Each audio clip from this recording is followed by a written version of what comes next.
तो आदाब, नमस्कार, गुड इवनिंग, सत श्री अकाल। एक बार फिर आप तमाम लोगों का स्वागत है क्राइम तक की कहानी के इस एपिसोड में। उम्मीद है पूरी फैमिली अच्छी होगी, अपना ख्याल रख रही होगी।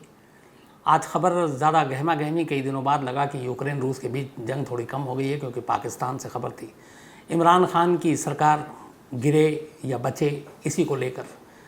वैसे पाकिस्तान का एक इतिहास रहा, जब से पाकिस्तान हिंदुस्तान से अलग हुआ, वहाँ पे अपना एक देश बना, आज तक पाकिस्तान में किसी भी चुनी हुई सरकार ने अपने 5 साल के कार्यकाल को पूरा नहीं किया है।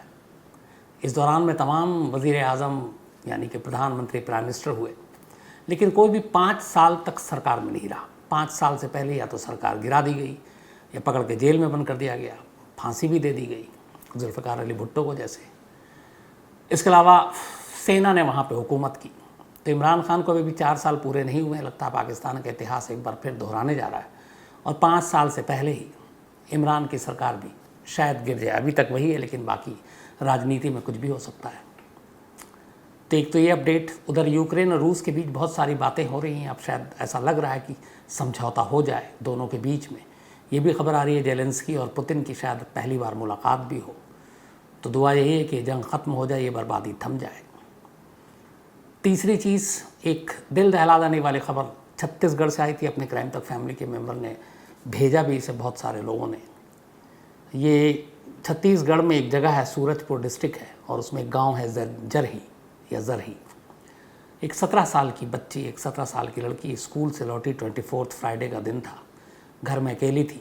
पिता हॉस्पिटल में एडमिट थे, उन्हें कैंसर है। माँ साथ में थी, भाई बाहर खेल रहा था। और जिस पड़ोसी पे सबसे ज़्यादा इन लोगों को भरोसा था, जिस पड़ोसी को कई बार अपने घर की चाबी तक दे देते थे, उस लड़के ने उनके भरोसे को तोड़ा। इस लड़के का नाम था बाबा खान। बाबा खान ने 24 तारीख को इस लड़की को अकेले देखा, उसके घर में दीवार फांद कर घुसा, उसके साथ रेप किया। रेप करने के बाद जब लड़की ने कहा मैं सबको बता दूंगी, फिर उसने उसी के स्कार्फ से उसका गला घोटा। कत्ल करने के बाद उसे लगा फंस ना जाऊं, उसने उसकी लाश को पंखे से टांग दिया। और फिर सुसाइड केस को बनाने के लिए उसने उस लड़की के हाथ पे बाकायदा सुसाइड नोट लिखा, और ऐसा लिखा कि जैसे लड़की ही लिख रही है, हथेली से लेकर ऊपर की तरफ, कंधे की तरफ। लेकिन वो एक गलती कर बैठा था। कोई भी अपने हाथ से अगर दूसरे हाथ पर लिखता है तो वो पीछे की तरफ से नहीं लिख सकता है। शायद उस लड़की का हाथ यूँ होगा तो उसने यूँ लिख दिया, जबकि यूँ लिखना था, जबकि यूँ लिखा है। और उस लड़की के हाथ पर उसने एक लड़के का नाम लिखा जो इस लड़की का दोस्त था, कि मैं उसकी वजह से अपनी जान दे रही हूँ। लेकिन वो ये चीज़ों को छुपा नहीं सका, और आखिरकार पुलिस ने बाबा खान को पकड़ लिया। लेकिन लोग गुस्से में हैं, क्योंकि जिस तरीके से उसने ये दरिंदगी की, उसको लेके फिर वहाँ पर एक जस्टिस फॉर इम्प्रेसी की मांग उठ रही है। लोगों का असल में ये मानना है कि एक ही शख्स अकेले रेप करे, फिर उसकी बॉडी को पंखे पे टांगे, ये सब पॉसिबल नहीं है। इसके अलावा और भी कुछ लोग शामिल हो सकते हैं। तो चाहते हैं कि सभी गुनहगार पकड़े जाएं और सभी को जल्द से जल्द फांसी हो। हालांकि पुलिस अभी तक की अपनी जांच में यही कह रही है कि एक ही लड़का शामिल था जिसको हमने गिरफ्तार कर लिया है।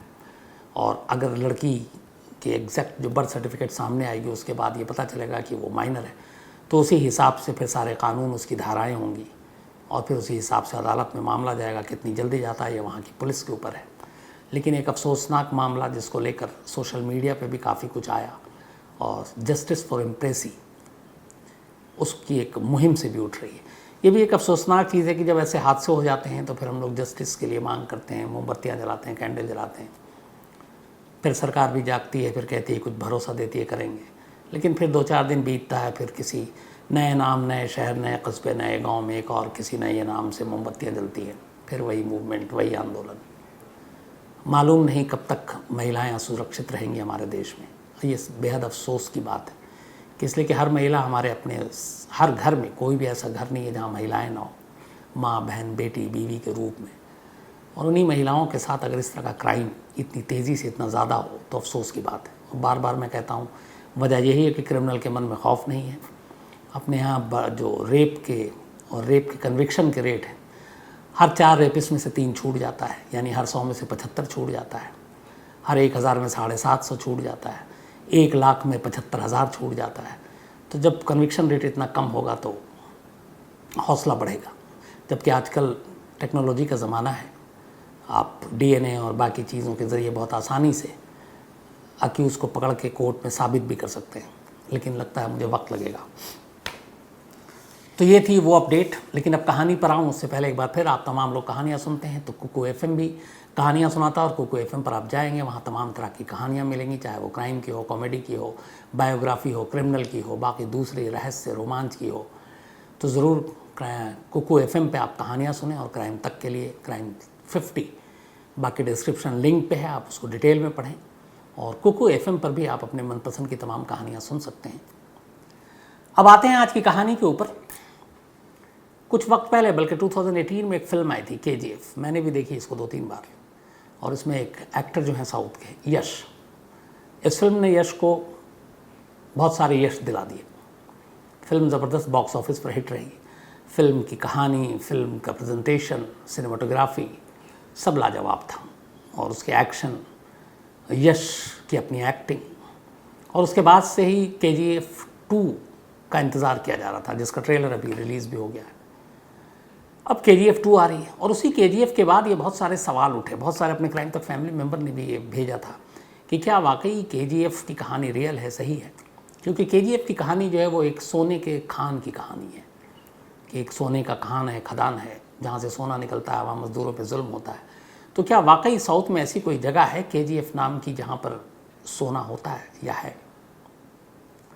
तो मैंने कहा कि आज इस कहानी को डिटेल में आपको पूरी रिसर्च के साथ सुनाता हूँ।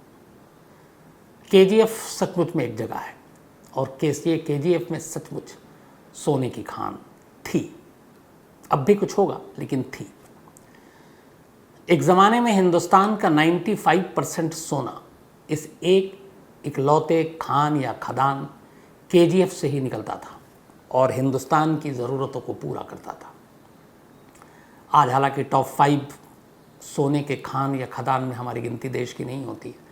पहले नंबर पर शायद उज़्बेकिस्तान है, टॉप 5 में रूस भी है, अमेरिका भी है, लेकिन हम नहीं हैं।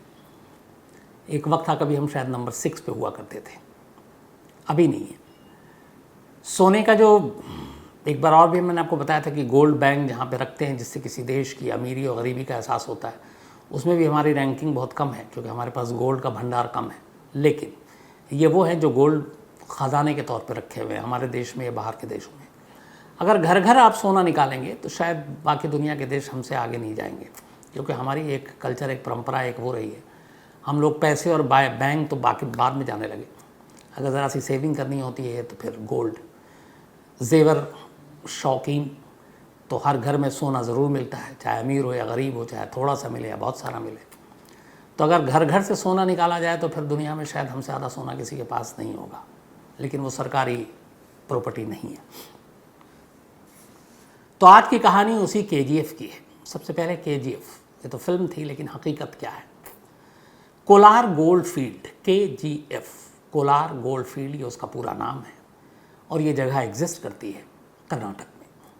कर्नाटक की राजधानी बेंगलुरु से करीब 100 या 90 किलोमीटर दूर है ये जगह, जिसे कोलार कहते हैं, और उसी से कोलार गोल्ड फील्ड बना।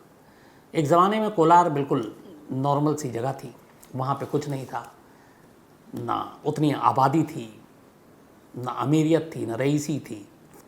एक पिछड़ा हुआ इलाका हुआ करता था। लेकिन कहते हैं कि बहुत बार पहले पुराने ज़माने में भी खबरें छपती थी कि इस इलाके में सोना छुपा हुआ है ज़मीन के नीचे। और ये शुरुआत हुई थी जब मैसूर में किंगडम थी, मैसूर राजघराने की तरफ से। तब उन्होंने इसकी बहुत सारी पुराने अपने पूर्वजों से कहानी सुनी, तो उन्होंने कहा कि इस कोलार में सोने का खान है, तो इसको ढूंढा जाए। लेकिन एरिया बहुत बड़ा, उस वक्त टेक्नोलॉजी भी नहीं, सुविधाएं भी नहीं, मशीन भी नहीं, लोग भी नहीं। खुदाई बड़ी चीज़ होती है, और खुदाई करने के लिए तब हाथ और मज़दूर, आप एक दिन में कितने मज़दूर लगाएंगे और कितनी खुदाई करेंगे। तो धीरे धीरे वो चीज़ें होती नहीं, लेकिन ये है कि उस वक्त थोड़ी सी भी खुदाई करते थे तो कुछ कुछ सोना मिलता रहता था। तो उससे ये यकीन हो गया था कि इस कोलार फील्ड में सोना है कहीं ना कहीं। बहुत सारे लोग लगे रहे, कुछ इंडिविजुअल लगे रहे, कुछ और लोग लगे रहे। लेकिन फिर धीरे धीरे ब्रिटिश राज आया, अंग्रेज़ों ने हम पे हुकूमत की, अंग्रेज़ यहाँ आ गए। अंग्रेज़ों ने भी ये किस्सा सुना कि इस कोलार में बहुत सारा सोना है कहते हैं, लेकिन अब खुदाई और ये सारी चीज़ों की तरफ ध्यान नहीं था, क्योंकि अंग्रेज़ों को पहले हुकूमत करनी थी, बाकी जो चीज़ें सामने ख़जाना था वो लूट रहे थे। छुपे हुए ख़जाने की तरफ उनकी अभी जो है दिलचस्पी कम थी। लेकिन 1871 में हुआ ये कि एक माइकल लॉवेल नाम के एक रिटायर्ड ब्रिटिश फौजी इंडिया पहुंचते हैं। आने के बाद वो इंडिया में इधर उधर घूमते हैं। उन्होंने काफ़ी रिसर्च किया था और सर्वे पढ़ी थी कि इस कोलार गोल्ड फील्ड, उस वक्त जो कोलार था, यहाँ पे सोना दबा हुआ है और यहाँ काफ़ी सोना है। उन्होंने काफ़ी रिसर्च किया, बहुत सारे पुराने पेपर निकाले, काफ़ी मेहनत की और मेहनत करने के बाद फिर उन्हें लगा कि यहाँ से सोना ढूंढना चाहिए, खुदाई होनी चाहिए। वो पहले शख्स थे माइकल लावेल, जो एक्स ब्रिटिश आर्मी से थे। अब उसके बाद उन्होंने कहा कि 1871 में वो आए, सब कुछ किया, 3-4 साल बीते, 1875 आ गया, 1875 में उन्होंने पहली बार जब उन्हें यकीन हो गया कि यहाँ पे सोना है, तब उन्होंने ब्रिटिश गवर्नमेंट को एक लेटर लिखा और कहा कि यहाँ पे सोना है और अगर यहाँ पे खुदाई की जाए तो ब्रिटिश गवर्नमेंट को काफ़ी फ़ायदा होगा, काफ़ी माल मिलेगा। चूँकि माइकल लावेल एक इज़्ज़तदार, एक रिपुटेटेड शख्स, रिटायर्ड अफसर, उसकी बातों को हल्के में ले नहीं सकती थी ब्रिटिश हुकूमत। ब्रिटिश हुकूमत ने मान ली, उसके बाद परमिशन दे दी कि ठीक है आप इसको खुदाई करो। लेकिन अब वहाँ पे खुदाई करना बड़ा मुश्किल काम था, कैसे खुदाई हो, और माइकल के पास इतने पैसे भी नहीं थे, साधन भी नहीं था कि वो कुछ कर सके अकेले दम अपने ऊपर। तो उन्होंने कहा कि अब क्या करें, कैसे खुदाई करें, सरकार से इजाज़त भी मिल गई है। तब उन्होंने कहा कि ऐसे नहीं होगा, इसके लिए किसी इन्वेस्टर की ज़रूरत पड़ेगी। उन्होंने बड़ी कंपनियों को इधर उधर अप्रोच किया और आखिरकार एक कंपनी थी जॉन टेलर एंड सन्स, ये ब्रिटिश कंपनी थी। John Taylor and Sons mining के काम में माहिर थी, तो उसको उन्होंने अप्रोच किया माइकल ने और कहा कि यहाँ पे सोना है, इसकी खुदाई करनी है। तो British company John Taylor and Sons के पास इस माइनिंग का कॉन्ट्रैक्ट आ गया कोलार के। उन्होंने कहा ठीक है हम इसको करते हैं। 5 साल लगे सारी चीज़ों को जोड़ने में। 1875 में परमिशन मिली थी। उसके बाद 1880 में आखिरकार इस कंपनी ने ओवरटेक किया इस कोलार को और इसके बाद अब वहाँ पे काम शुरू किया गया। लेकिन मुश्किल ये थी कि पहले तो मज़दूर लाना था, आसपास बियाबान कोई होता नहीं था। फिर आसपास से मज़दूरों को जुटाना शुरू किया गया, उन्हें कहा गया पैसे भी मिलेंगे। अब मज़दूर वहाँ आने शुरू हुए, उन्हें दिहाड़ी मिलने लगी। लेकिन कहते हैं कि बड़े जुल्म भी होते थे और उनसे बहुत काम लिया जाता था और हाथ से खुदाई होनी थी। एक आदमी, एक मज़दूर एक दिन में कितनी खुदाई करेगा। तो उनकी हालत बहुत ख़राब थी और फिर भी मज़दूर लगे रहे, कुछ जुल्म की वजह से, कुछ पैसे की वजह से, कुछ रोज़गार की वजह से। धीरे धीरे खुदाई शुरू हुई। लेकिन खुदाई जब शुरू हुई तो वो लगा इस कंपनी को कि जितना वो इन्वेस्ट कर रहा उतने पैसे तो आ नहीं रहे, क्योंकि खुदाई बहुत सुस्त रफ्तार से हो रही थी। उसे लगा कि हाथों से अगर खुदाई करेंगे या फावड़े से करेंगे तो बहुत ज़्यादा दिन तक नहीं चल पाएगा। तब फिर कंपनी ने तय किया कि वो कुछ मशीनें लाएंगे, उस वक्त की आधुनिक मशीनें, जिससे खुदाई हो ताकि तेज़ी से हो। और आखिरकार 1890 में इस कॉन्ट्रैक्ट को लेने के 10 साल के बाद जॉन टेलर एंड सन्स ने आधुनिक मशीनें खरीदी और उसके बाद उन मशीनों को कोलार लाया गया। ये मशीनें उस वक्त इतनी आधुनिक थी कि उसके बाद एक अगले 100 साल तक, 1990 तक, उन्हीं मशीनों के ज़रिए वहाँ खुदाई की गई। आप सोचिए कि कितनी अच्छी मशीनें होंगी। उसके बाद उन मशीनों को लाया गया। अब मशीनों को लाया गया तो खुदाई तेज़ी से होने लगी। खुदाई तेज़ी से होने लगी तो गहराई नीचे तक जाने लगी। अब उस गहराई में जाने की एक दिक्कत ये आई कि अब नीचे गहराई में तो मज़दूर पहुँच गए मशीनों के ज़रिए, अंदर अंधेरा, अब रोशनी का क्या इंतज़ाम करें। तब बिजली थी नहीं, बिजली पूरे देश में उस वक्त तक नहीं पहुंची थी। मैंने आपको बताया था ताज होटल की कहानी कि ताज पहला होटल था जिसमें 24 घंटे बिजली आती थी। तो अब क्या करें। तो अब इसी कंपनी के ज़रिए ब्रिटिश सरकार से बात की गई और कहा गया कि काम में रुकावट आ जाएगी अंधेरे की वजह से, क्योंकि दिन में भी वहाँ पर अंदर अंधेरा होता, ज़मीन की खुदाई इतनी हो चुकी है। तो फिर उन्होंने कहा कि हम इसके लिए कुछ पावर प्लांट बनाते हैं और आखिरकार हाइड्रो इलेक्ट्रिक पावर प्लांट ख़ास तौर पर इस कोलार गोल्ड फील्ड के लिए बनाया गया। वहाँ से करीब 125 मील की दूरी पर समंदर, वहाँ पे ये हाइड्रो इलेक्ट्रिक पावर प्लांट बनाया गया, जो अब कावेरी इलेक्ट्रिक पावर प्लांट के नाम से जाना जाता है। अब उससे वहाँ बिजली आने लगी। अब बिजली इतनी ज़्यादा आने लगी कि बिजली बचने लगा, उसका यूज़ कम होता था। बिजली ये तो है नहीं कि आप बैंक में करके रखेंगे। तो जो मज़दूर वहाँ पे मज़दूरी करते थे, उनकी बस्तियाँ जो आबाद हो गई थी, बाकी की बिजलियाँ उन मज़दूरों को मिलने लगी। अब सिचुएशन ये आ गया कि पूरे देश में बड़े बड़े अमीरों के घर में बिजली नहीं थी, और यहाँ कोलार के इस इलाके में जो सोने के खान में मजदूर काम कर रहे हैं उनके घरों में बिजली आ रही है, सिर्फ इसलिए कि कोयले सोने के खान की जो काम है वहाँ बिजली की ज़रूरत थी, बिजली ज़्यादा थी, तो अब मज़दूरों को ही बिजली मिलने लगी। अब बिजली मिलने लगी, काम और तेज़ी से होने लगा। अब लेकिन फिर ये हुआ कि जो मलबा था, मिट्टी थी, उसके अंदर से ही सारे सोने निकलते थे, तब उनको छानना है, अब कैसे करें, उसके लिए पानी की ज़रूरत थी। अब आसपास में कोई पानी नहीं, समंदर 125 मील दूर पर। तब फिर इस कंपनी के कहने पे ब्रिटिश गवर्नमेंट ने उस वक्त यहाँ एक आर्टिफिशियल झील बनाई, और इस आर्टिफिशियल झील में पानी रखना शुरू किया। आर्टिफिशियल झील की वजह से आगे चलकर ये एक टूरिस्ट प्लेस भी बन गया था। अब आर्टिफिशियल झील की वजह से यहाँ पर काम भी तेज़ी से बढ़ने लगा। इसके बाद सोना निकलना शुरू हुआ, बिजली आ गई, पानी मिल गया, अब मज़दूरों को पैसे भी मिल रहे हैं। अब धीरे धीरे कोलार आबाद होने लगा, जो कभी भी आबाद हुआ करता था। पूरी बस्ती बस गई वहाँ पर, उन्हें बिजली, पानी, सारी सुविधाएं मिल रही हैं। हालांकि ये भी था कि उनके ऊपर जुल्म भी होता था, ज़रूरत से ज़्यादा काम लिया जाता था। कहते हैं इस सोने के खान में काम करने के दौरान पूरे लगभग 100-120 सालों में करीब 8 से 10 हज़ार मज़दूरों की जान भी गई, अलग अलग वजह से। इसके बाद खुदाई शुरू हुई। कोलार गोल्ड फील्ड ने अपना रंग दिखाया, सोना उगलना शुरू किया।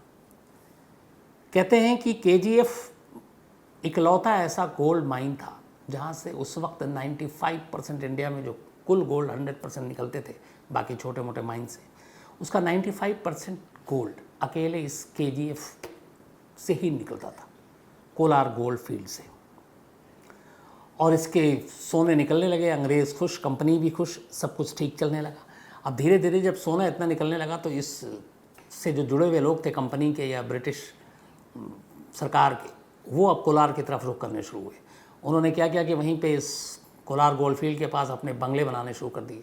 अब अंग्रेज़ आकर बसने लगे तो फिर क्लब बनना शुरू हुआ, उनकी सुविधाओं के लिए बाकी चीज़ों का काम शुरू हो गया। अब धीरे धीरे ये हुआ कि कोलार आबाद होता गया।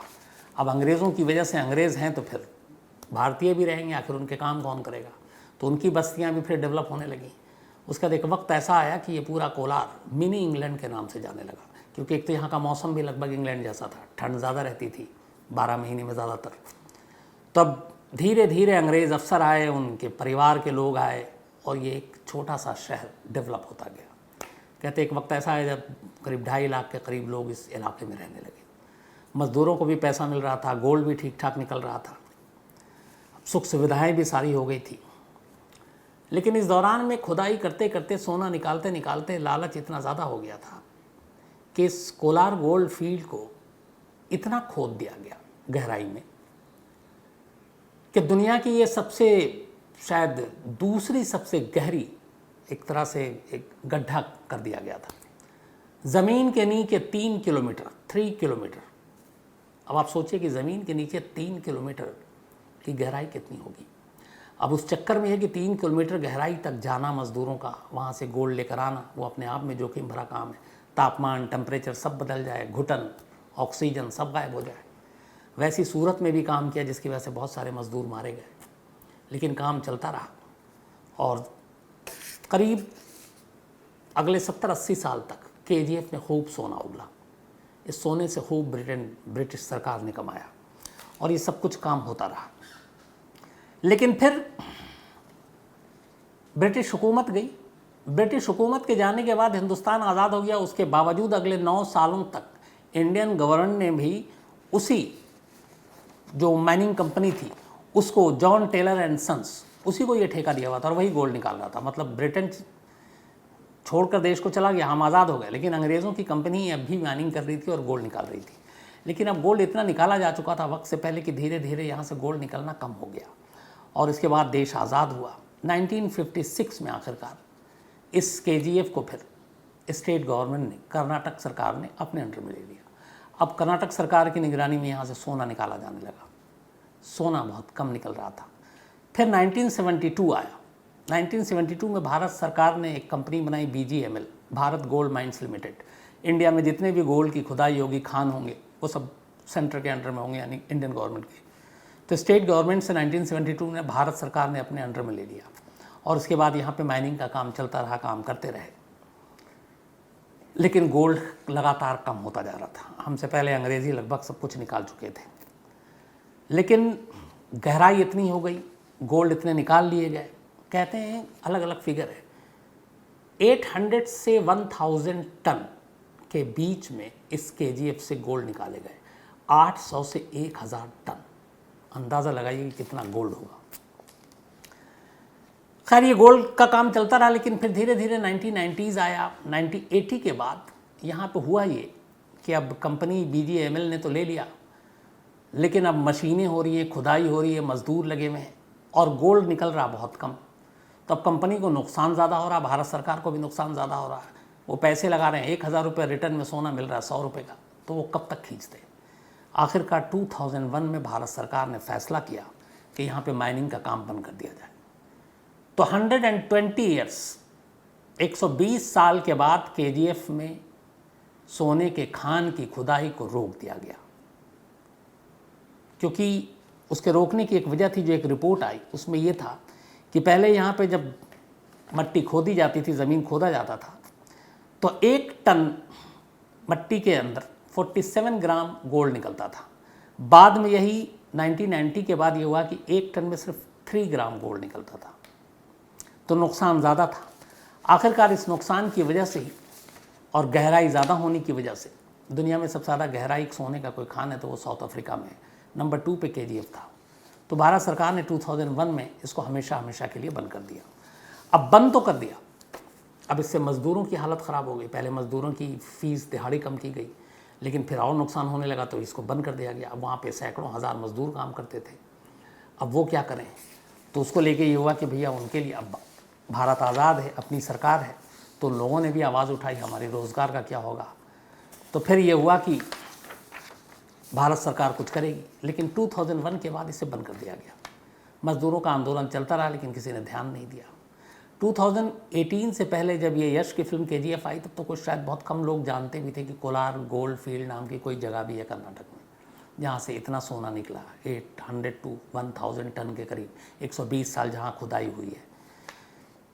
तो खैर उसको बंद कर दिया गया, लेकिन बंद करने के बाद अब इस खदान को एक बीच में खबर आई कि फिर से खोला जाएगा और यहाँ पे लोगों को रोज़गार दिया जाएगा।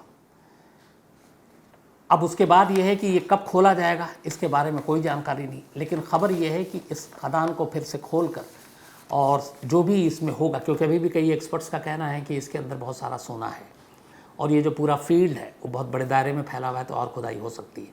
लेकिन अब ये भारत सरकार के ऊपर है, क्योंकि मज़दूर वहाँ की मांग कर रहे हैं। लेकिन जब ये 2001 में बंद हुआ, उसके बाद और कोई काम का ज़रिया था नहीं कोलार इलाके में, उस शहर में छोटे से, तो लोग भूखमरी का शिकार, बेरोज़गारी का शिकार हुए और फिर धीरे धीरे उन्होंने कोलार से दूसरे शहरों का रुख करना शुरू किया और आहिस्ता आहिस्ता ये शहर उजड़ता गया, बियाबान होता गया। जब तक ये सोना उगल रहा था तब तक आसपास हरियाली थी, लोग थे, खुशहाली थी। जैसे इसने सोना उगलना बंद किया या वक्त से पहले ज़्यादा सोना इंसानी हवस और भूख ने निकाल लिया, उसके बाद से फिर वहाँ से लोग भी उस शहर से मुंह मोड़कर निकलने लगे और अब इस शहर की हालत वैसी नहीं है।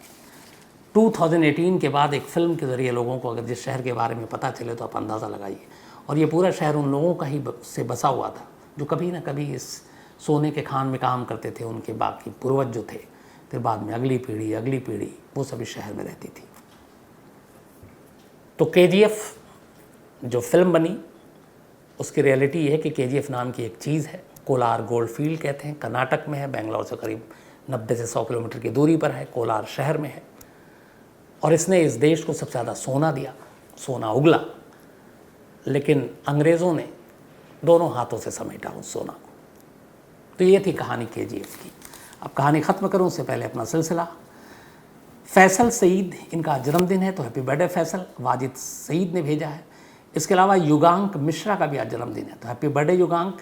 सुरेश कुमार शर्मा जी और संतोष देवी जी दादा दादी हैं इनके, उन्होंने भेजा, और रवि शर्मा जी ने भेजा है। इसके अलावा शैलेश कुशवाहा हैं, इनका भी आज जन्मदिन है, हैप्पी बर्थडे शैलेश। और जैनुद्दीन अंसारी ने भेजा है। साथ में सोफिया अली दिल्ली से, इनका भी आज जन्मदिन है, तो happy birthday Sophia. Shubham Singh ये इन्होंने इम्प्रेसी दास जस्टिस फॉर इम्प्रेसी उसकी कहानी के लिए कहा था और इन्होंने डिटेल भी भेजा था और इन्होंने भी कहा कि एक अकेले आदमी का काम नहीं है जो अखबारों में भी खबर छप रही है, अफसोसनाक खबर है ये। मोहम्मद एहसान है, इन्होंने लिखा है कि मेरे मेल को अगर कोई रिप्लाई न करे तो क्या मानहानि उस पर कर सकते हैं। तो मोहम्मद एहसान साहब आपके मेल को मैंने पढ़ लिया, अब आप मानहानि मत कीजिएगा मुझ पर। अभिलाष गौतम है, एक स्टोरी की फरमाइश की है। इसके अलावा चंद्रराज राय हैं, इजराइल में हैं और वहाँ कह रहे हैं कि आजकल बड़े टेररिस्ट हमले हो रहे हैं, कोरोना का कहर भी है। तो चंद्रराज जी अपना ख्याल रखिएगा और जब इंडिया आएंगे तो आपसे ज़रूर मिलेंगे। अरुण कुमार मंडल हैं, एक स्टोरी की फरमाइश की है। इसके अलावा सत्यम प्रियदर्शी हैं, इन्होंने कहा कि अब भूत की कहानी मत सुना कीजिए, रात को नींद नहीं आती, डर लगता है। बिसंजीत भट्टाचार्य जी हैं, एक स्टोरी की फरमाइश इन्होंने भी की है। इसके अलावा नागेश तोवारकर हैं, इन्होंने एक इंटरेस्टिंग स्टोरी भेजी थी लेकिन नागेश जी वो फेक स्टोरी है, फिर किसी दिन बताऊंगा कहानी में। रितेश कुमार झा हैं, दरभंगा से, एक स्टोरी की फरमाइश की है। मोहम्मद सरफराज अली है, इन्होंने भी एक कहानी की फरमाइश की है। इसके अलावा डैनियल हैं, स्विट्ज़रलैंड से, एक कहानी की इन्होंने भी फरमाइश की है। अब्दुल रहमान ने भी फरमाइश की है। करण उप्पल जी हैं, इन्होंने सीधे 4 स्टोरी की फरमाइश की है, कनाडा से हैं, जल्दी पूरी करता हूँ। डॉक्टर हेमंत अधिकारी हैं, ये WHO वर्ल्ड हेल्थ ऑर्गेनाइजेशन में SMO हैं और सोनभद्र में है, एक स्टोरी की फरमाइश इनकी तरफ से भी है। राहुल द्विवेदी हैं, लव यू टू राहुल। इसके अलावा सरफराज अली हैं, भव्यराज सिंह शक्तावत हैं, इन्होंने भी कहा प्लीज़ भूत की स्टोरी मत सुनाया कीजिए, डर लगता है। रितेश तिवारी, वैसे तो डर मुझे भी लगता है, रितेश तिवारी हैं। रमेश अरोड़ा हैं। इसके अलावा अवाना मंजीत हैं, इटली से, थैंक यू सो मच आपके मेल के लिए। हृदय प्रताप शर्मा हैं, थैंक यू सो मच आपके मेल के लिए भी। आशु वर्मा हैं। इसके अलावा निशांत रुद्र सिंह हैं, लखनऊ से, और सांपों को बचाने और जो सांप इंसानों को काटे उन इंसानों को बचाने का काम करते हैं, कहानियाँ सुनते हैं। Thank you so much Nishant ji, आप अच्छा काम करते हैं। जब भी लखनऊ आऊँगा आपसे ज़रूर मिलूँगा। माधव साबले हैं और साथ में सुभाषीष शर्मा जी भी हैं। तो थैंक यू सो मच आप तमाम लोगों के मेल के लिए, कहानियों की फरमाइश के लिए।